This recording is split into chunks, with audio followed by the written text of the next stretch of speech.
تو کہہ دو اس کا مسکن قادیہ ہے،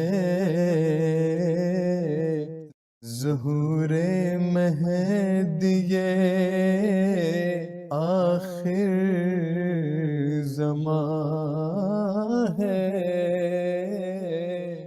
ظہور مہدی آخر زمان ہے۔ بسم اللہ الرحمن الرحیم۔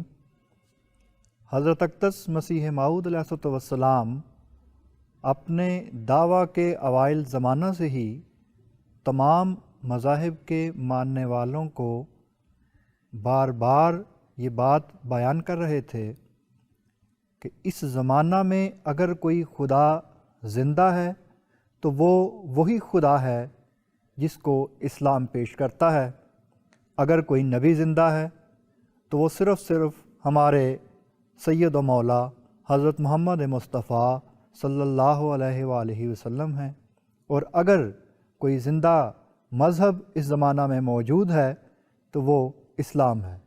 اسی طرح اگر کوئی زندہ کتاب ہے تو وہ صرف اور صرف قرآن کریم ہے۔ حضور نے اس بات کو بار بار اپنی کتب میں بیان فرمایا، اشتہارات کے ذریعے اس کا اعلان کیا، اور اس کے ساتھ ہی حضور اپنے مخالفین کو یہ چیلنج بھی دے رہے تھے کہ اگر کسی کو اس بات میں کوئی شک ہو تو وہ میرے ساتھ نشان نمائی کا مقابلہ کر سکتا ہے، میں یہ نشان دکھانے کے لیے تیار ہوں، میں خدا تعالیٰ کے حضور دعا کروں گا، مجھے پورا یقین ہے کہ خدا تعالیٰ اسلام کی صداقت کے ثبوت پر ضرور کوئی نہ کوئی نشان دکھائے گا۔ ناظرین کرام، یہ سلسلہ چلتا رہا۔ ایسا ہی ایک اشتہار حضرت اقدس مسیح موعود علیہ السلام نے اپنی تصنیف لطیف انجام آتم کے ضمیمہ میں بھی بیان فرمایا۔ اس کے چند روز کے بعد حضور نے ایک اور اشتہار شائع فرمایا، اس میں بھی کم و بیش یہی مضمون تھا۔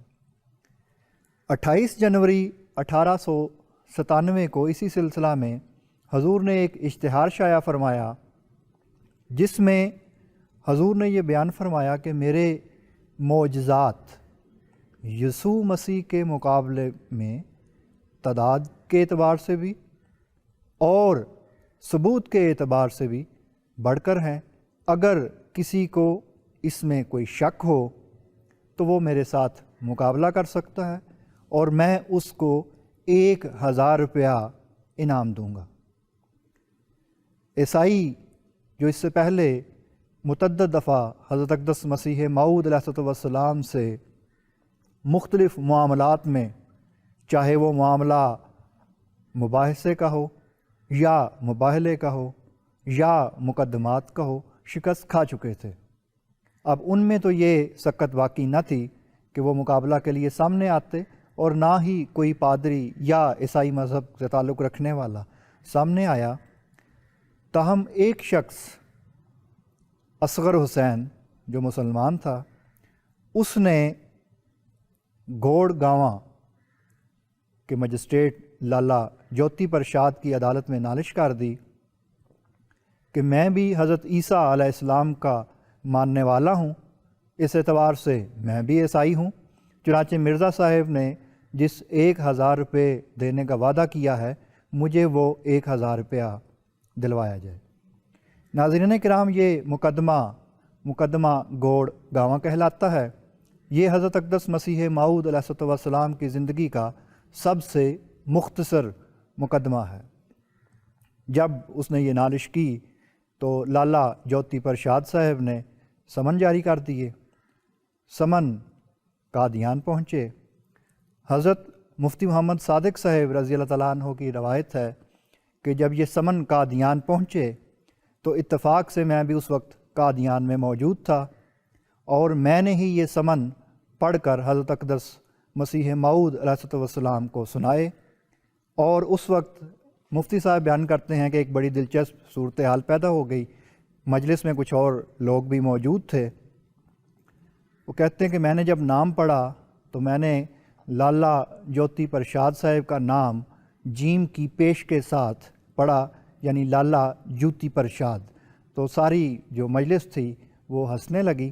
بہرحال یہ تو برسبیل تذکرہ ایک روایت میں نے عرض کر دی ہے۔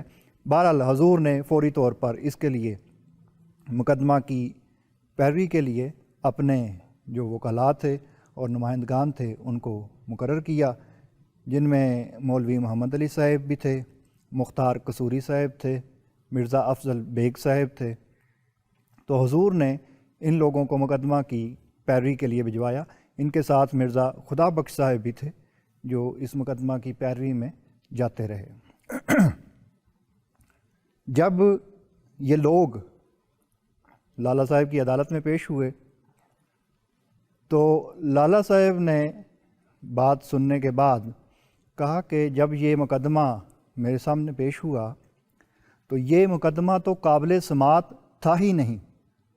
میں نے صرف یہ سوچ کر کہ اسی بہانے مرزا صاحب کی زیارت ہو جائے گی میں نے اس مقدمہ کو رکھ لیا، لیکن مرزا صاحب کیونکہ تشریف نہیں لائے تو اب میں اس مقدمے کو یہیں ختم کرتا ہوں۔ چنانچہ عملاً پہلی ہی سماعت میں یہ مقدمہ خارج ہو گیا۔